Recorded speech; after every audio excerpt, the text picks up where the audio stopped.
And welcome back to the Livingston Parish News Weekly Show. My name is McHugh David, publisher and editor of the news. And today we are talking about something very interesting that's coming down the pike for the second round of spring voting.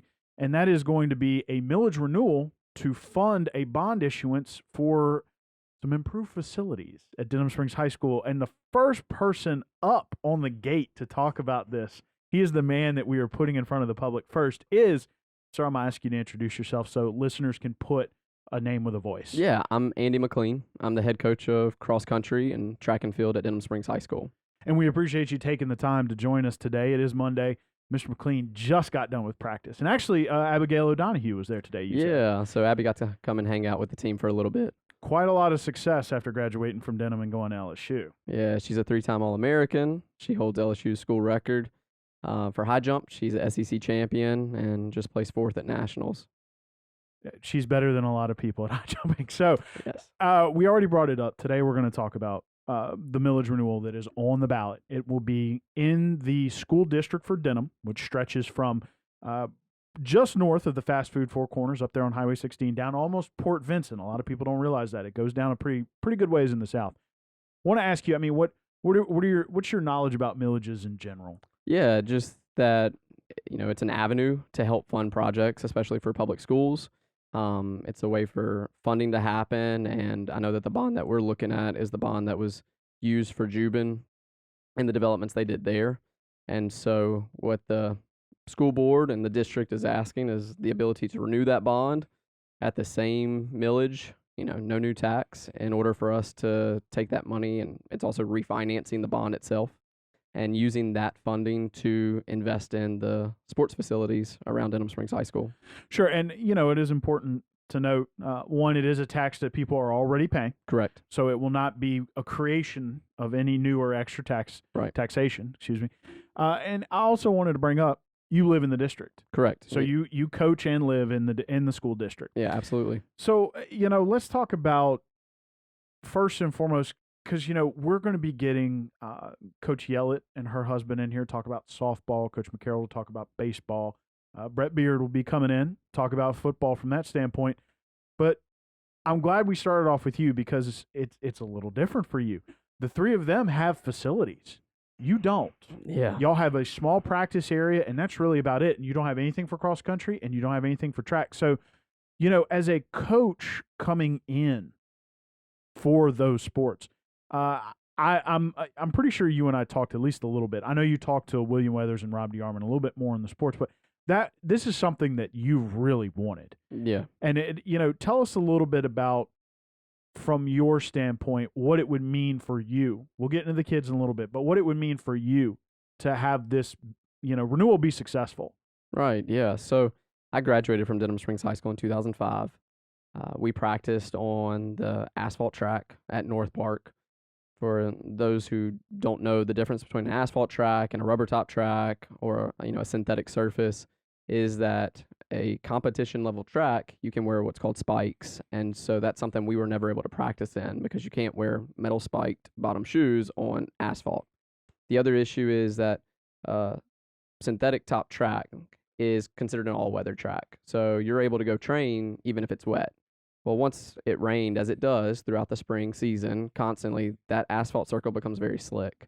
And so you always felt at a disadvantage. You were never able to do the type of work that other people were able to do. I can remember our track meets being on Friday nights and Saturday mornings just being completely sore because of then you're wearing spikes and trying to run in that and your body's just not acclimated to it. When I came to Denham in fall of 2018, one of my goals was to bring as much attention to the need for a track and field facility for Denham Springs High School, because that was something that I think would just help us in a huge way, because then you're able to do so much more. Now, you can run around the football field to some degree, you can run around the field behind the freshman high, but you cannot get the same type of training that you would if you had a track, the same type of repetitions. We do have a 100-meter runway, and a lot of people think, well, at least you could run 100 meters, but you actually can't even run, but maybe 80 because you have to be able to decelerate. Right. And so on one end of the, that runway, we have a fence that you run straight into, And on the other end, we have about an 18-inch drop off, over a couple of feet where the trees are, and there's drainage right there. And so then, once outdoor season happens, we can never simulate a full race for anything on what we have. Sure. So there's a lot of lack there. And before we even really get into functionality, I want to talk a little bit about, you brought up, you graduated from Correct. Denham High. Even back then, 13 years before you were hired, were you sitting there thinking like, God, I wish we had a track? Oh, absolutely. I spent the winter season training at Walker High School. So for the indoor season, there's a indoor track season Sure. with the LHSA state championship and everything. And so there was only 2 or 3 of us who ran that winter season.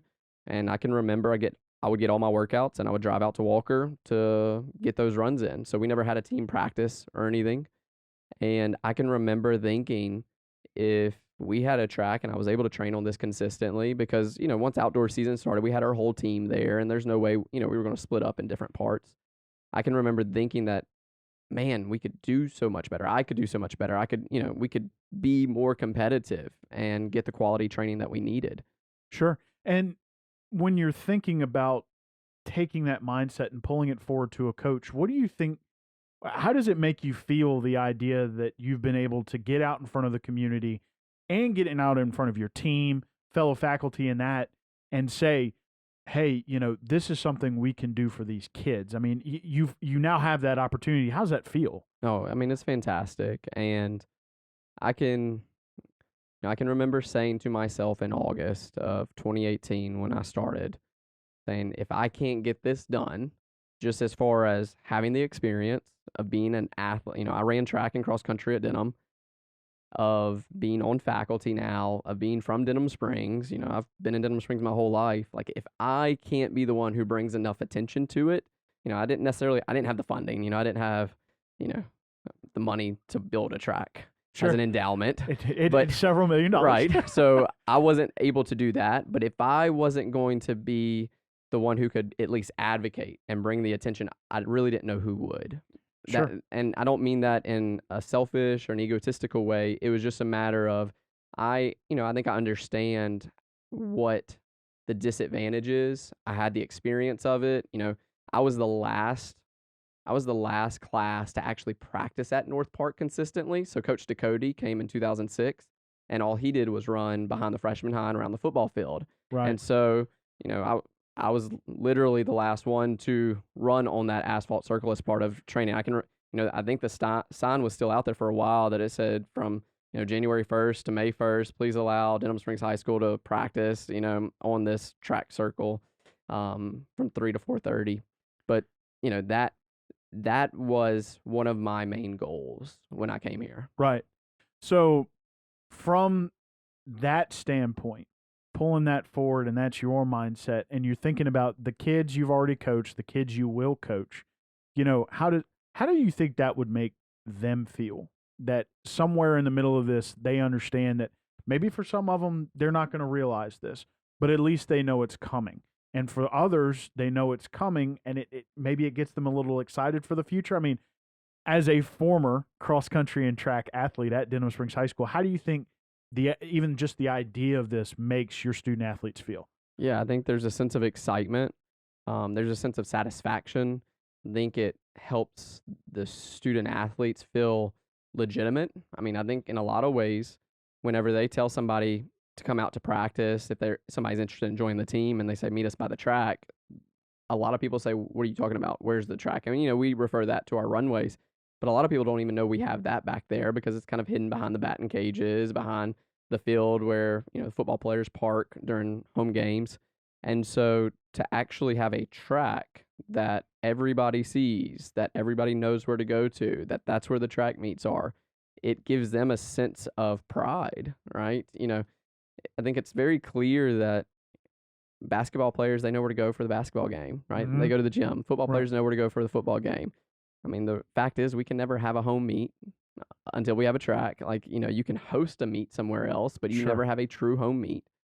Nobody in the community really sees us practicing out there around a track and actually getting to do the things that we need to do. And so there's there is that sense of buzz and excitement, and finally and at last, there's a sense of, I don't want to say frustration, but my upperclassmen are, of course, now as soon as we leave, y'all are, this is where it's starting to head and go. But I think they say that with a sense of happiness, and what I try to pass on to them is that they're a part of the legacy that's helped build that, and like they're a part of a lineage that helped bring a track about. And Sure. so, I tell them whether it happened, in 2015, 2025, there was always going to be those classes that didn't get to run on a track or didn't get to have a track, but at least you get to take pride in, this is the direction the school is heading. This is the direction of our program. And the school is advancing. Mm-hmm. And it's interesting, you brought part of it up, which I wanted to mention at this point. This is y'all's year to host the Parish track meet. Yeah. And it will be at Walker. Correct. How does that make you feel? How does that make the student athletes on your team feel? And how does it make, a lot of the faculty and maybe even parents that volunteer to help feel? Yeah, I mean, it's confusing and it's frustrating, and that's in no way a reflection of Walker. It's just a matter of what you have to do in order to be able to host a meet. So you don't have the equipment, you don't have all the hurdles, and so you have to go, and it's almost like staying in someone else's house and asking to borrow their things, right? And not knowing where everything is, and having to, coach up your kids of, this is what we have to do to host a meet. And so, I've made that comment several times that, and we were scheduled last year to host it, but COVID canceled the meet, and so it pushed back to this year. Denham Springs High School should never have to host a home track meet or a track meet at anywhere else. Like, we should be able to host a meet at our school and on our campus, and the community should see it. A lot of people are going to be going to Walker High School thinking that they're going to Walker High School thinking that this should be at Denham, right? And I mean, that kids, parents, all of these people thinking that, maybe even Walker saying this is supposed to be at their house. Yeah, absolutely. And I mean, kind of illustrate the question, Live Oak and Walker both have tracks. And so I get the question of, hey, where are y'all hosting the meet? Is it at Walker or Live Oak? Right. Right, because that even plays into the confusion of it. Right. And, that brings up another interesting point. The other 5A programs in the parish have tracks. You have full track facilities. Right. So, when you're talking to your kids and when you're talking to these other people, and they see these other places, do you get feedback on that? Yeah, all the time. I get questions from the community. I get questions from parents. I get questions from people who have been involved with the program or the school. I get a sense of shock from people who first realize, hey, why don't we have a track? I've been asked that multiple times, since I've been here the past 3 years. Well, why does, Denham Springs High School not have a track? Oh, I thought we had it. Like, there's even the confusion sometimes. Oh, I thought we had a track. Right. It's like, no, we don't. It's not there. And, there's usually always a comment at every meet we go to with at least one parent or one team member, a student athlete, somebody who says, yeah, I wish we had this at our place. Right. Well, and it is interesting, and I kind of want to circle back to what you said at the beginning, is how you came to Denham High, and having lived through that, this is something that you wanted, and a push has started. This is probably the most serious it's been taken, at least as far as I'm aware, and the opportunity is there. That funding needs to be renewed, but those are paid for. And when we talked earlier about Jubin, that was Jubin Elementary and Jubin Park Junior High. So now those are paid for. Looking for something here on campus. It is going to take some redesign of the campus. It did take the church agreeing to sell some land. They did. They voted to, and they did. So things are progressing in a way that, in a serious way, that I don't think has ever occurred before, or all these things coming together. So I'm interested, a lot of people say that, some people are just lucky. I'm the kind of person that says, opportunity is the prepared waiting for that door to open. So when you first got here, what were the conversations you had or would have with the people that might be the decision makers? What were you saying to them? Like, was it we got to do this, or was it maybe we can do it this way, maybe we could do it that way? How has that progressed over say the last 2.5 years? I think for the most part, I've I'm the squeaky wheel. I'm the one who has just tried to be the advocate, constantly bringing up in the conversation. And whether it's been at Denham Springs Athletic Association meetings or actually hosting an event where we try to put this before everyone, I've tried to show that Denham Springs has the talent and has had the history to put together a track team, that not having a track has, prevented its growth, prevented it from being successful. And so whenever I would have those conversations, I was trying to learn the history of how we got to where we were. I learned that plans had been drawn up in the past. I learned that there were a lot of hurdles that needed to be overcome for No pun intended. yeah, no track reference there. That I am of the manner that you can you look for solutions to problems. And if there was an issue about parking, well, where else can we do parking, or how can we move something? If there was an issue about practice and being able to accommodate different things, okay, how would this work and this be possible? And I didn't have all the answers by any means. I'm not somebody with an engineering degree. I have a degree in philosophy that allows me to teach Latin. I didn't have a business degree about how to fund this. I didn't have all of that.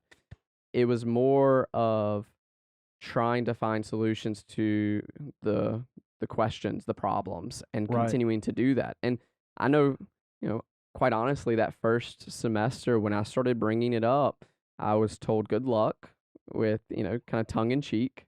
And that's not necessarily, that wasn't the decision makers, just people that I was discussing this with, get in line, because, there were other things that needed to take place before. And I think there was really just an apathy towards that even being a possibility. There was just kind of a disinterestedness. And, my goal was to advocate for our kids, advocate for the kids who have come through here, and to show the need. Right.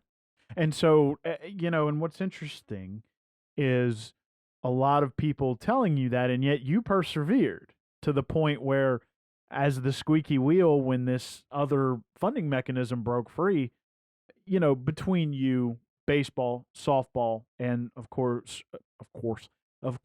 Coach Brett Beard, who is also the athletic director, all of y'all got to stand up and say, well, we need this. Right. This needs to change. So, want to talk about one more thing before we kind of get into the last segment of this, and it's in the interest of student safety. Right. You've already talked about community, right? People can gather at the football field. They know where to go for basketball. For both your sport in some instances and for baseball and softball, they have to leave, even for just practice. Right. Sometimes you might have to go somewhere else. There's a safety issue there. Yeah, absolutely. They don't just leave school and go, there's always something that can happen from point A to point B. Now, of course, everybody will say, you can walk outside tomorrow and a ladder can hit you in the head. Right.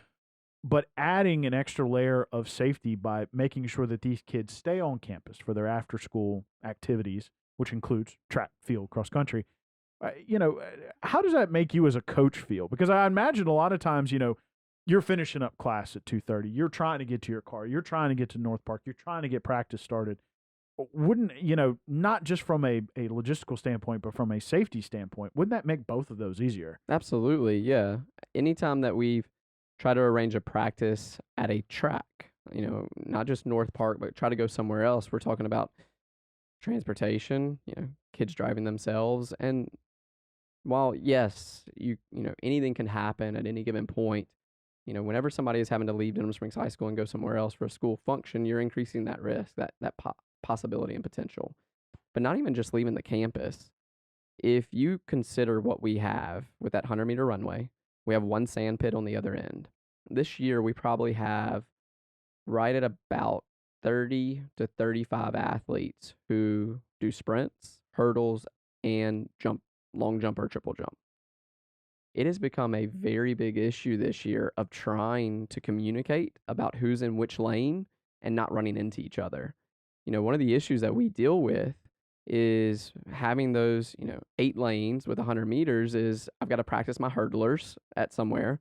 I've got to get my sprinters to get block starts, at the starting line. And on the other end, I've got jumpers running into the pit or jumping into the pit for long jump and triple jump. And we have had to be very clear about who's in which lane and when they're coming.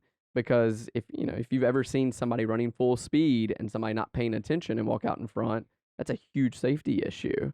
And so that's something that we, have had to overcome this year or are still overcoming as we, our numbers grow and we become more successful. So even with, some on-site facilities, they're still just so small. Yeah. There's already a safety issue built into practice. Absolutely. Not even having to go somewhere else, maybe for your distance runners or anything like that. Already having to deal with safety problems. Yeah, because sand pits usually aren't in the track, right? So they're usually, if you at Live Oak, it's off to the side, one corner on the visitor side. Sure. Walker has them on the home side, right by the sheds where pole vault is as well. They've got 4 sand pits. Those pits are all removed from the track. Right. Well, our runway for the sand pits are on our sprint runways. Right. And so you're taking away all that space and trying to get kids not to run into each other. And, track athletes, by nature kind of zone in on what they're doing. Like they're locked in on, let me get my steps right for long jump. Let me make sure my feet are right in the blocks. And then all of a sudden they kind of forget the fact that we're going to collide into one another when you're not paying attention, because in a race, they're not supposed to have somebody stepping in front of them. Like they're trying to go through their routine. And it's just something that we've had to work with. And by its very nature, I mean, Denham Springs is it is the second largest high school in the state. Right. You're going to have a lot of athletes. Not having enough room for them is borderline. You don't want to say unfair, because a lot of people aren't going to care if it's not fair, but you're not giving these kids the appropriate facilities to excel. Right. Bringing all that together, because I just said, there's some people who just say, well, it's not fair. You're looking out into a community that stretches a very big distance and asking them, they're not paying a new tax, but you're asking them to renew a current tax for this facility. So we know how you feel. There's a legacy portion to it. You did what you had to do when you were at Denham. Felt you could have done better had you had better facilities. You know that your kids right now could have done better with better facilities. You're pushing for it. There's a big plan out there. Just to kind of wrap that portion up, there would be a shift in the football field. There'd be construction of the field house. There'd be track facilities installed, as well as a softball and baseball field. Correct. All that would come to be on campus. Someone from the community approaches you, and not necessarily, as some people can get, but not necessarily in a very adversarial way, but comes and asks you straight up, why? Why should I vote to renew that? 30 seconds. What are you telling them? I think track and field is one of the most dynamic and diverse sports. It brings together some of the most distinctively different athletes and asks them to come together and be a team. It helps other sports by making them faster, stronger, more coordinated, and more powerful. And we've got athletes who can compete at the high school level, at the best level, and the next level. I think it's our duty to provide them with those facilities, just like you wouldn't expect a basketball player not to shoot on a basketball goal in a gym, just like you wouldn't expect football players not to play on a football field or baseball players not to practice on a diamond. Like, it's part of the nature of the sport, and our student athletes need it. Right. And it obviously it is something that you felt, your kids feel. Obviously there's a little disappointment with the older folks, but at least they know they're leaving a legacy. So anything you'd like to wrap up with? No, I'm excited for what's to come. As you said, Abby O'Donohue was at our practice recently, today, and Abby is a 6-time state champion, and she's now the LSU school record holder for high jump, and she's like from Denham Springs, right? And something that Abby always says is she never had a home meet, a true home meet, and so you have somebody who was literally one of the best athletes at what she does come through Denham Springs High School and didn't get that opportunity. And I want, her legacy and others to be that this is what, we got to the point where we have a track and we can host those things and we can build something better. Maybe she needs to hit the campaign trail with you. Again, sir, we appreciate you taking the time. Why don't you give us, reintroduce yourself for those listening, and we'll give you a little outro. Yeah, I'm Andy Mclean. I'm the head coach of cross country and track and field at Denham Springs High School. And we appreciate you joining us again. There is going to be a millage renewal. It's not a new tax. It will be a renewal dedicated to funding a bond that will build out some sports facilities at Denham Springs High School. Right now, baseball, softball having to go elsewhere, track having some sort of minimal facilities at the school, probably not enough for the number of athletes. Cross country, more often than not, having to leave. So trying to bring all that back to campus is the plan. We are going to be having both Coach Yellets here from softball. We are going to have Coach Mark Carroll from baseball. We are going to have Coach Brett Beard from football, also the athletic director, and we're also going to have school board member Cecil Harris, all of whom are going to be joining us in the booth. But we appreciate you, sir, kicking it off. We did enjoy it. You do have previous experience at Denham High, so it was a good perspective to kick this series off. So thank you for being here. We do appreciate it. Absolutely. And we thank you guys for listening out there to the Livingston Parish News Weekly Show. My name is McHugh David, publisher and editor of the news. Appreciate you guys checking us out on Facebook, Twitter, LinkedIn, Instagram, and YouTube. We are once a week in print on Thursdays at $7 a month to get that in your mailbox. We are also online, www.livingstonparishnews.com. We have an app to go with that. We hope you have a great day. Be looking for the next episodes of this series talking about this millage renewal, and we will see you next time.